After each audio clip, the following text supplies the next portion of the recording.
Before Grand Theft Auto 3 redefined open worlds, the PlayStation 1 already experimented with freedom, exploration, and chaos. Let's revisit PS1 titles that paved the way. Control. Batman and Robin on PS1 was an ambitious yet flawed attempt at an open-world superhero game. Instead of following a linear path, the game dropped you into Gotham City with a real-time clock system. Crimes occurred dynamically, forcing players to patrol, investigate, and respond just like The Dark Knight. You could drive the Batmobile across a surprisingly large 3D city, gather clues from locations, and prepare for missions tied to the movie's villains. Though the controls were clunky and the graphics rough, the idea of blending free roam driving, time-sensitive missions, and detective work was ahead of its time. Many criticize its difficulty and stiff mechanics, but at its core, Batman and Robin was pioneering, delivering a sandbox-style Gotham long before open-world superhero games became standard. This early experiment showed what was possible, even if execution fell short.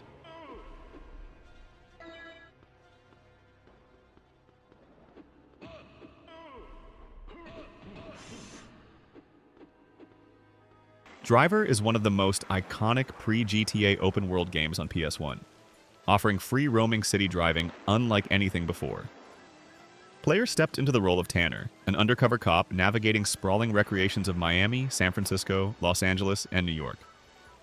Each city allowed exploration between story missions, with hidden stunts and endless opportunities for car chases. What stood out most was its cinematic intensity.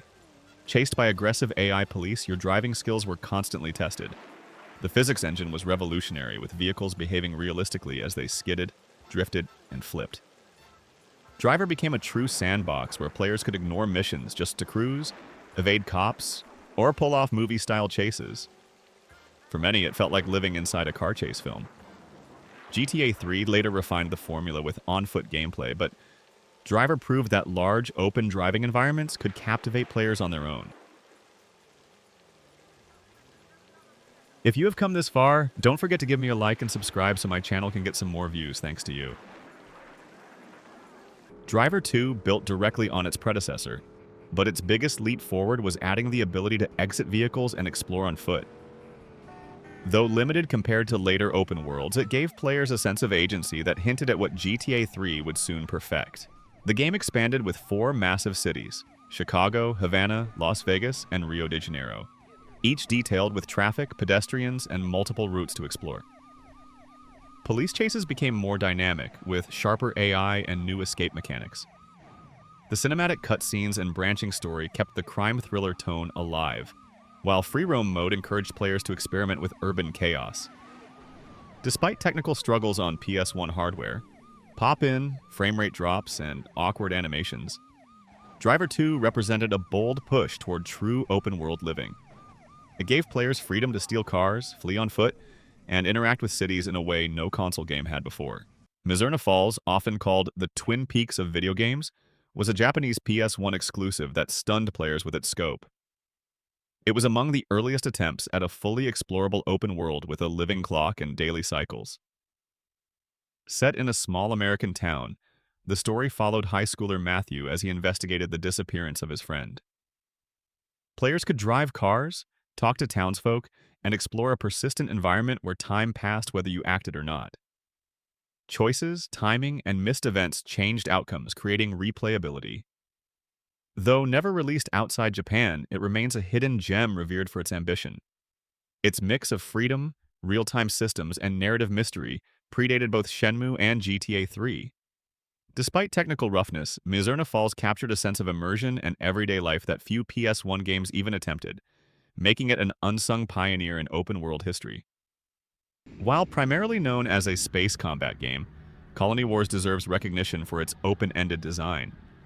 Instead of linear missions, it offered branching storylines where victories or failures altered the galactic war's outcome. Players piloted starfighters across massive space battlefields with full freedom to maneuver and explore. Unlike corridor-based shooters, Colony Wars gave a genuine sense of vastness, allowing players to chart their course through dogfights, pursue enemies, or retreat to regroup. This open mission structure gave the illusion of a living universe that adapted to your actions, something rare for the era. While not a city-based sandbox, its non-linear campaign and freedom of movement echoed open-world philosophies. Colony Wars showed that open world didn't have to mean urban landscapes. It could also mean unrestricted space to carve your destiny, proving the PS1 experimented with freedom across multiple genres. If you have come this far, don't forget to give me a like and subscribe so my channel can get some more views thanks to you.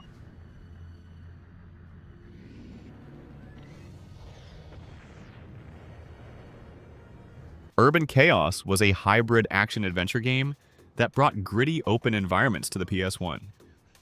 Set in a fictional city plagued by crime and gang wars, it let players control Darcy Stern, a rookie cop navigating free roam missions across neighborhoods. Unlike many PS1 games, you weren't tied to linear levels. Each district allowed exploration, arresting criminals, driving vehicles, and tackling objectives in different ways. The game mixed beat-em-up combat, shooting, and driving into a surprisingly varied package. Police mechanics were central. Players enforced order while facing unpredictable urban violence, echoing sandbox chaos later perfected by GTA. Its open-world feeling came not from size but from freedom of choice, emergent gameplay, and non-linear objectives. Though often overlooked, Urban Chaos offered a glimpse at how urban sandbox design could work on early hardware, making it a fascinating bridge between structured action games and the freedom GTA would popularize. Based on the television show of the same name, World's Scariest police chases brought the thrill of law enforcement pursuits into an open driving sandbox. Unlike linear racing titles, it focused on freedom and unpredictability.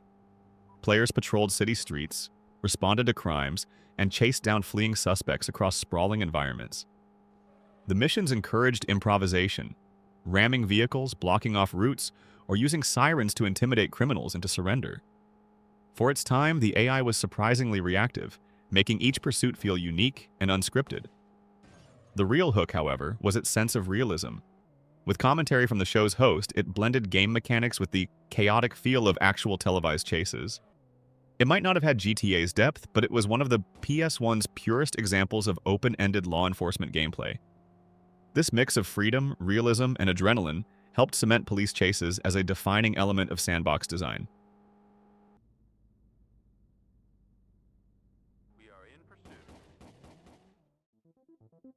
Before GTA 3 became the standard-bearer, these PS1 experiments laid the foundation.